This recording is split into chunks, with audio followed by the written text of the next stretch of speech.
Upma ready అయిపోయిందండి. చూడండి, గోధుమ రవ్వ ఉప్మా ఎంత బాగుందో. ఒక్క లైక్ కూడా వేస్తలేదు ఎవరు. షేర్ చేయండి, కామెంట్ చేయండి, సబ్స్క్రైబ్ చేయండి. థ్యాంక్స్. హాయ్ అండి, అందరికీ నమస్కారం. ఈరోజు గోధుమ రవ్వ ఉప్మా చేస్తాను. చూడండి, ఆవాలు వేస్తాను, జీలకర్ర వేసాను, పచ్చెనపప్పు వేసాను, మినపప్పు వేసాను,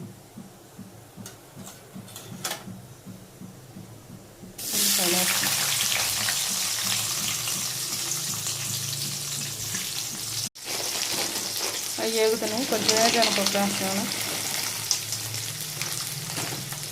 అన్నీ వేగిపోయినండి.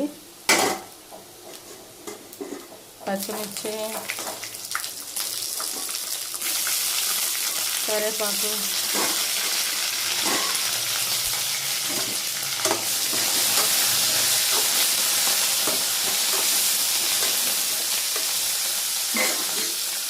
తర్వాత వాటర్ పోసుకున్నాం.